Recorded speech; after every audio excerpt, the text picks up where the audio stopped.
The first house she moved in, I didn't pray for. Hey. She was calling me at night here. How do you do communion again? How do you anoint the house? I was like, have I not been? You've just been rolling your eyes as I do these things. So those tangible things, yeah. She just been rolling her eyes. She's been covered. And covering was her norm. She moved into one house without mom coming to pray. Where?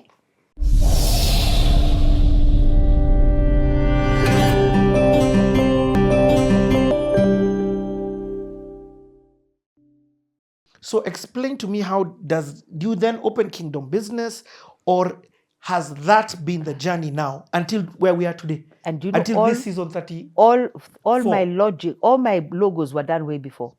So first month of internship, I meet Benja. Is Benja still around? Yeah. Benjaluta. Yeah, I remember him. I met him. He's wearing a kanzu in Pastor M's office. So I was like, why is there a Muslim in Pastor M's office? Honestly, this place will finish us. Why do we have Muslims? What's going on? So he did all my logos, about 5 of them, before there was ever a Kingdom Business, before there was ever, there's a Yeshai Foundation.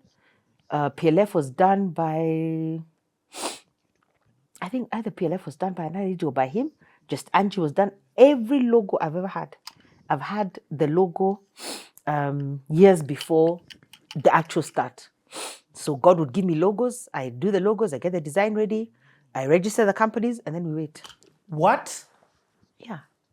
What is what, Richie? So you don't know what the company is about to morph into? No. I know like Kingdom Business is overall, it's going to be teach people about business.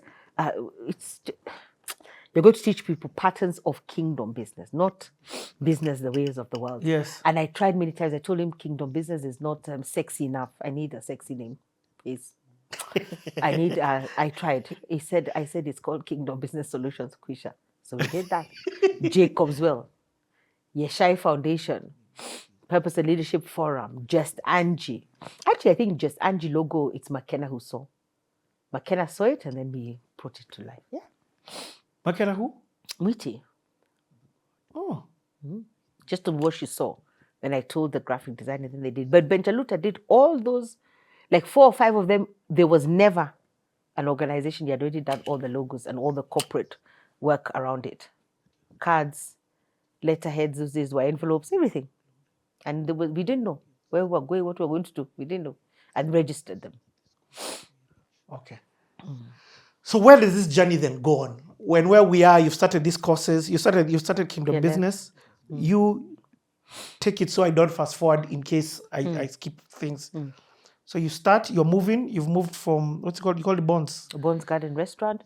We moved to an apartment at Hekima, then moved to a house on Riara Road. Yeah, Riara Road. Then we moved to a house in Karen called the Joseph's House. And then from there, which must be about 2018 towards the end, I hear the voice, the impression, you need to shut this down. You need to record PLF, and then you need to shut this down and serve notice because you're not going to be doing this anymore. And do the last season of PLF. What? Even Kanji wrote to me. Kanji called me, said, you cannot do that. I said, yes, I can. I even told him, Kanji, you're my friend, and he's still my friend. But what God tells me to do, I don't play. Hold on. God says, around towards 2018, hapo katikati, he says, by the end of this year, you're going to need to shut this down. You're going to give up the contract for this place, and you need to record PLF so that it's recorded. And that's it. Then I'll tell you next. Then 2019, COVID hits. And I was supposed to have given my notice by around February, March, so I didn't. I gave it around April, May, June there. That's it. He said, that's it. Close it up, shut it down. And I did. And do the last season of PLF. So that November in 2018 was the last season of PLF. I didn't have another instruction. He just told me, season 30, the end. And that's what I did. And then, after COVID, he said, start season 31. Can't remember which year. So after COVID, I did season 31. Remember, I used to do 3 seasons a year. Yeah. So now I only do 1 season physical in the beginning of the year. And then I do a season online. And so that's only 2 seasons since I did season 31, season 32, 33 with Train, and now 34. That's that. I didn't even think we were going to start again, but we did. What? But only 1 season a year. Then Tanzania has its own leader. How did you expand it to Tanzania, or somebody from Kenya? Look at the spooky prophecy as well. So in Tanzania, there's a lady who left here, and then You she want me to went hold there. on first of all? Do you want me to pause? So we go to Tanzania. I think a lady from here goes and starts it. But in the second season, I'd go in to do like 2 classes. So when I went in, I met a student who was in that current season, and I said to him, "Oh, by the way, it's the first time to meet him. He's the one who told God, whatever this woman is smoking, punguza." First time to meet him, and I told him, "You're going to be the leader of PLF in Tanzania, and you're teaching the next fatherhood class." You should see how he does the fatherhood class. Where? Legendary. And he's the leader. And then God said, wherever you start PLF in different countries and nations, because we in Tanzania want to go expand across Africa, you start, and then you let them it takes their own culture, their own flavor, and you let them do it. This is not, you let them do it. So you let Tanzania, you let go. You started, but you let go. So all I do is twice a year, maybe I do events in Tanzania with them, and that's it. I go do the events. They do everything else. They run the classes, commission, they graduate people. Me, I come in maybe twice a year because of the events that I do. So that's it. But it's moving. It's like a fire. You know, people may hear this and think, oh, so that's how she makes money. I don't make any money from PLF. None of the money comes to me. Where? First of all, another thing I learned and I learned this from Pastor Esther Obaski. That's what I learned from that experience. I learned to separate. So kingdom business money and my money are very separate. We don't play. The business has its own accounts. Their accounts are audited. And that's the business. And then me is separate. And we don't mix the two. And I don't make money from PLF. You know, you've said this. I remember there's a time you were saying, if somebody gives a donation for Unstuck, it stays like that. And kingdom business doesn't have rent, we cannot use. You're not going into. My accountants, I have to, when I interview them, finish, then I explain how we're doing things. Because remember, I told you things are spiritual. Did I tell you money is spiritual? Yes. So if somebody was told to give towards Unstuck, I have to use that money for Unstuck because I have to follow through with the instruction. What was the instruction? The money was given for Unstuck, so I have to use it for Unstuck. If it's the retreat, I have to use it for the retreat. I cannot divert a conviction and instruction God gave somebody, put it in my hands, and I'm the diverter of that thing. There's no way. I'm a steward. And I'm stewarding people's finances and stewarding destinies. That money is connected to something. God gave them a promise. God gave them an instruction. God gave them a scripture. And then I'm the one coming there to do my own things. No way. So my accounts look crazy. There's money for Unstuck. It stays there. And it is recorded as that. And if there's no money for other things, we do not touch that money. Because I told you money is spiritual. There's and it's a whole system. It's a whole like chart. God says to this person, go give to Unstuck. Then they put the money in their account, and then I go use it for the retreat. Like, what's wrong with me? No way. But those are the things that God taught me. He taught me that through Pastor Esther Obaski. I think he also taught me this through Bible school. Like, I don't play with kingdom resources at all. At all. Yani we can sleep hungry. I cannot take money from the ministry. Has this work? I know you're it's one thing to do this work for 1 or 2 years. 20 years. 20 years of. Is there a point where it becomes systemized? What is systemized? So, for example, minus, let's say, the asset that your dad gave you.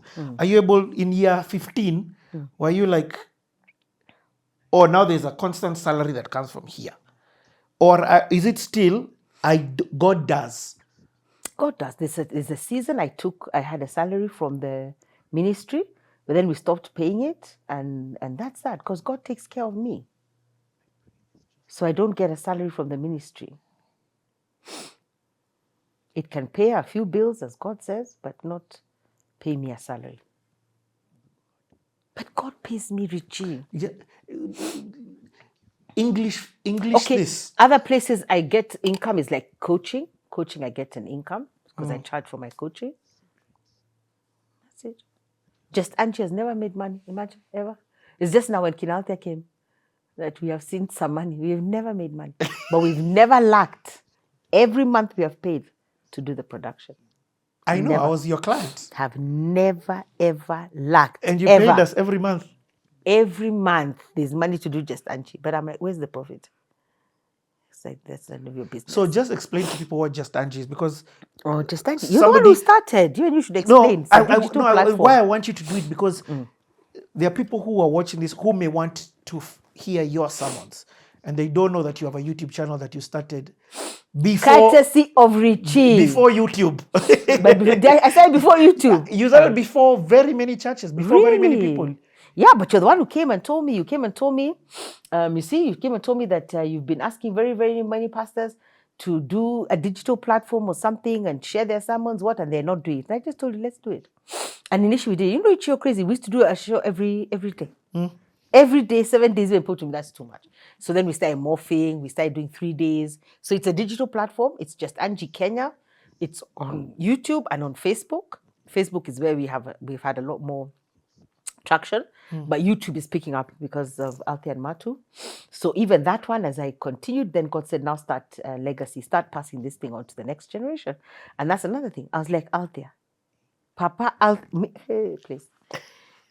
Kables Defiko, please go tell her in a dream and a vision that this is what we need to do. And that's exactly what he did. So by the time I was asking, it was only supposed for 1 month, but now they're on board.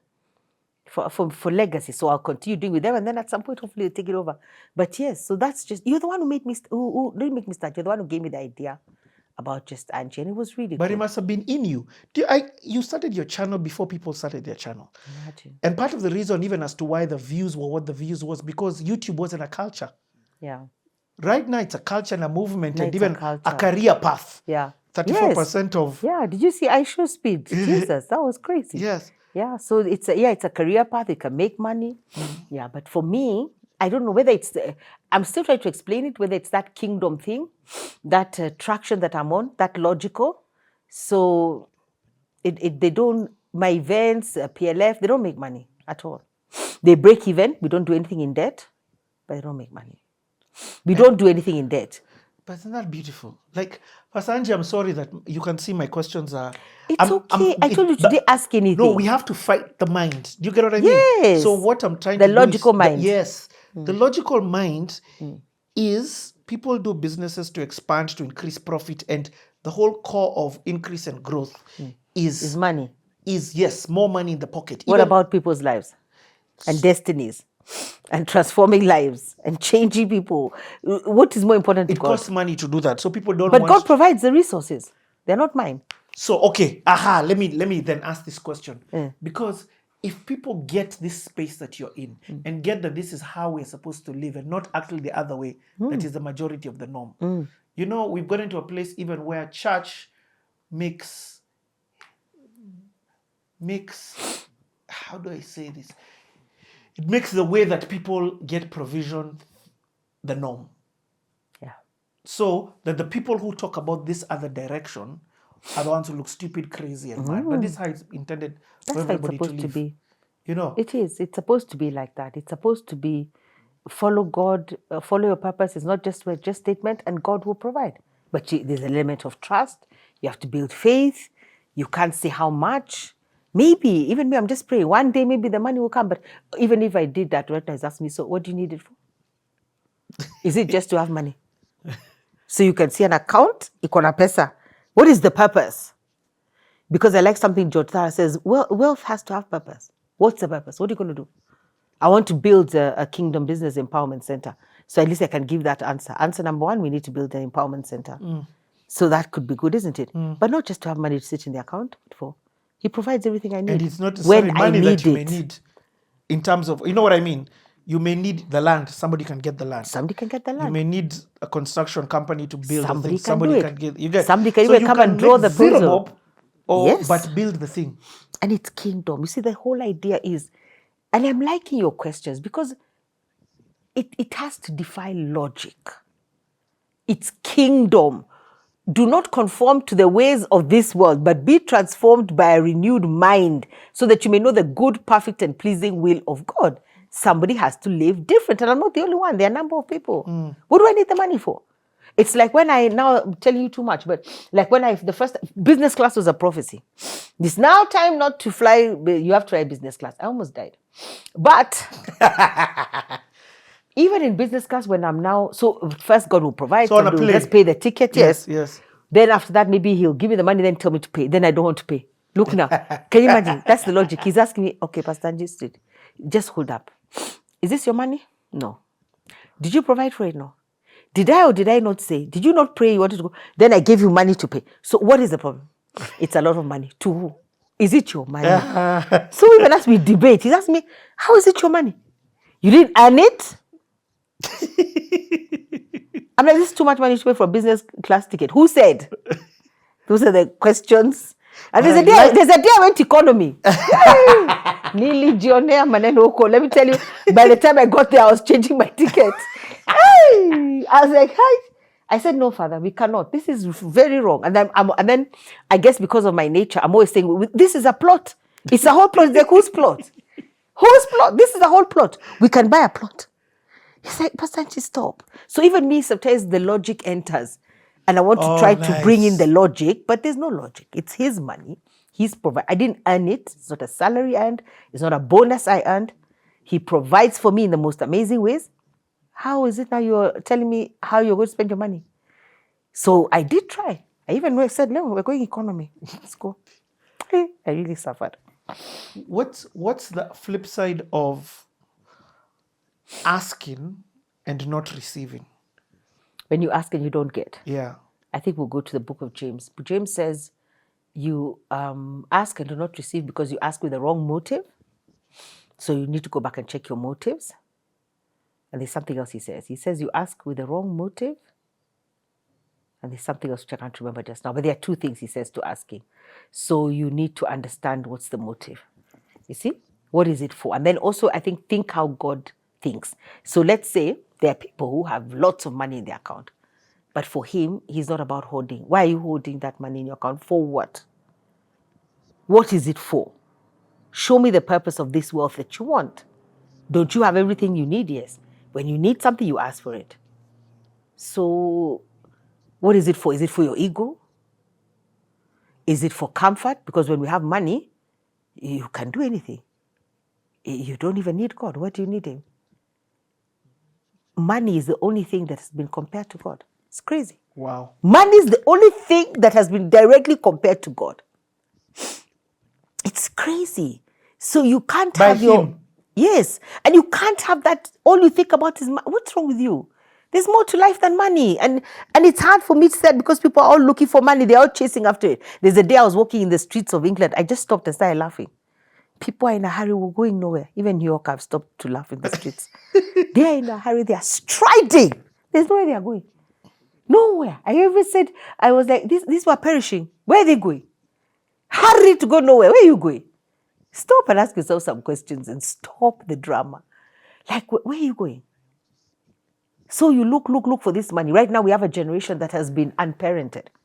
I never used to understand. Unparented because their parents are looking for money. Is God's purpose you to look for money? Or we still need the money because we still need to pay bills? You see, it's like an oxymoron. We still need it, but not to the capacity that God's greater responsibility for you is to be a parent.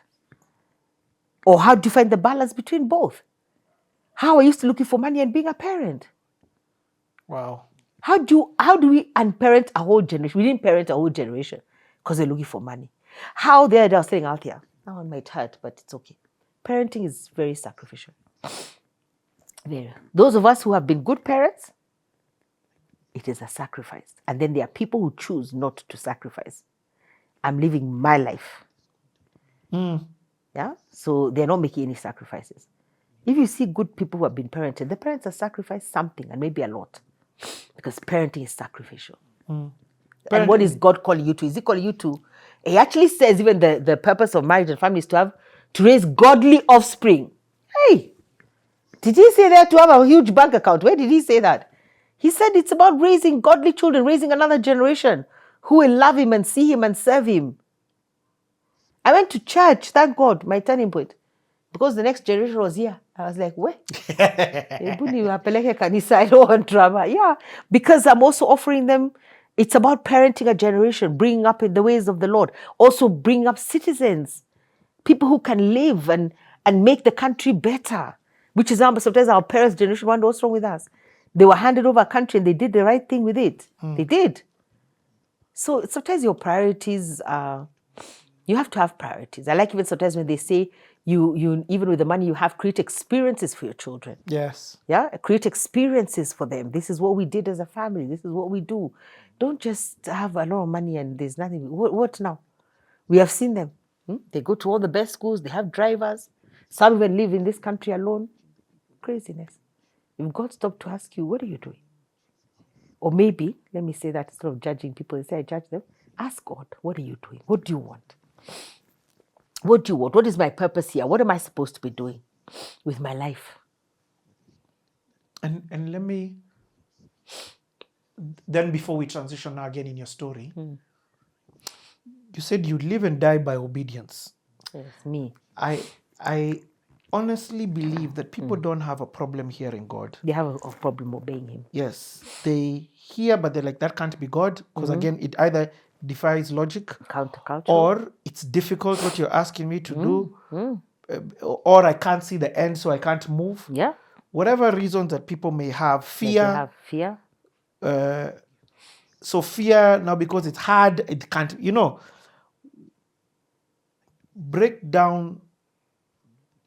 Even though I can see it through your story, I'd like to ask you, what has obedience done in your life? Helped me move along faster without drama. I think the reason I like obedience is because I can't imagine the drama of God. And God can be very dramaful. Very. He can show you dust. That same God. So I don't like drama. So I don't want drama. And then I think I don't like pain. Pain!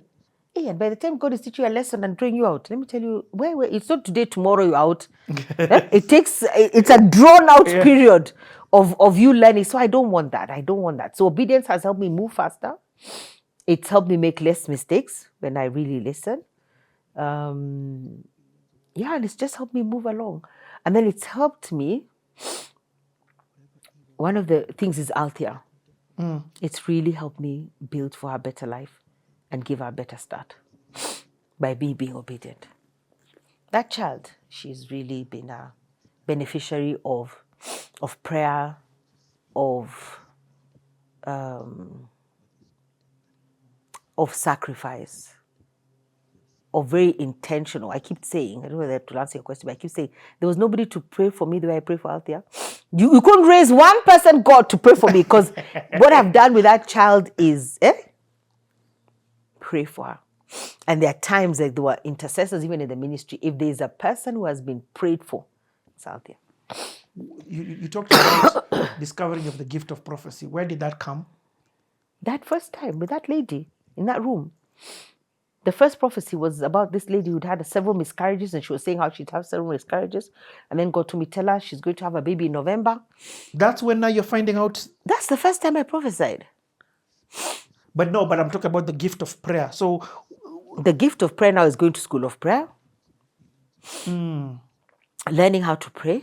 Under Pastor Simon Bevy. Yes. And then learning that I pray prophetically. Okay. So I'm praying something that's going to happen in the future. Okay. That's how I pray. And then then thank God for the Bible school and learning to use the word. So the only way you can get accuracy in prayer is by praying the word.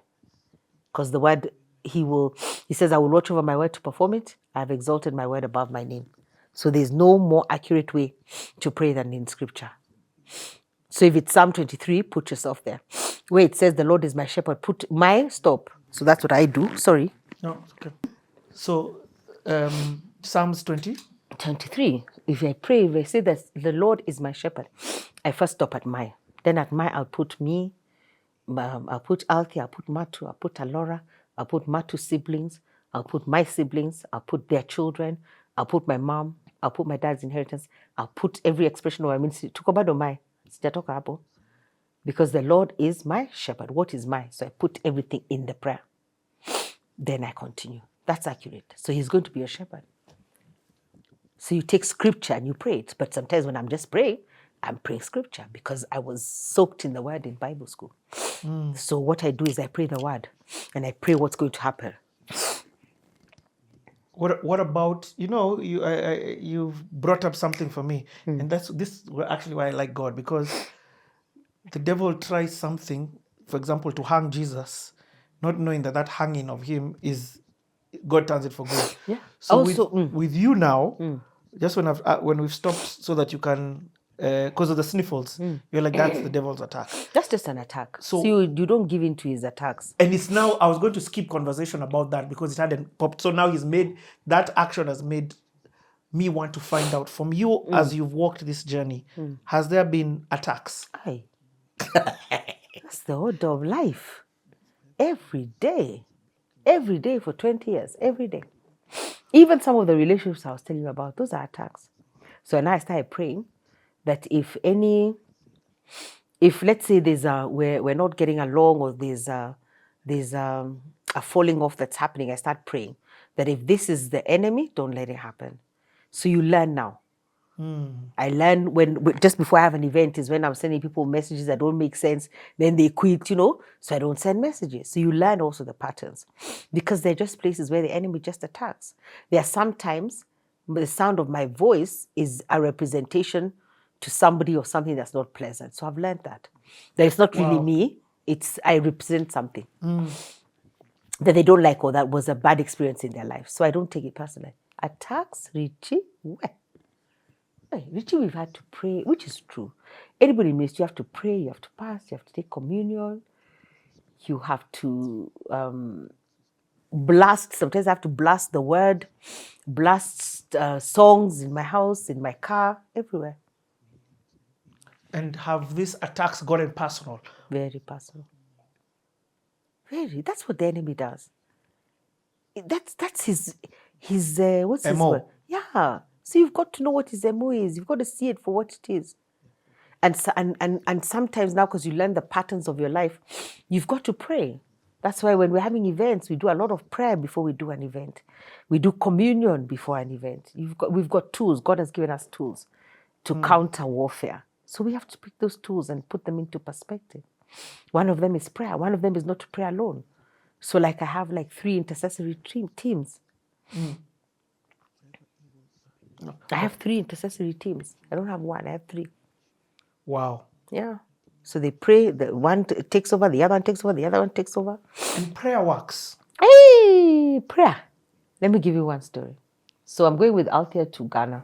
We have friends in Ghana, and they had just brought these rules of you don't pack your liquids in your hand luggage. So I told said child, do not pack your liquids in your hand luggage. But said child packed the liquids in her hand luggage. And then we used to, of course, whenever you're going, although I don't do that anymore, taking people sausages, Farmer's Choice sausages. So there's a way you wrap them with foil, then put them in a bag. And even that was supposed to be in her suitcase, but it was in her hand luggage. So we get to the guy who's inspecting, and she says, ask mom. Imagine, wow. She points at me. I start praying in the spirit as I'm coming up to this man. He just leaves. Another lady comes and tells me, don't do that again. And we get on the plane and we go. Those are simple ones. But prayer, wait. We have seen prayer do things. We have seen God answer prayer. I must say, yeah, both me and Althea, we feel we are products of serious prayer. And then there's a time that's all we used to do. Can you imagine people are going to work, she's going to school, me, I'm staying to pray. Wow. So I'd spend a whole day in prayer. And I've seen many people in the ministry do that as well.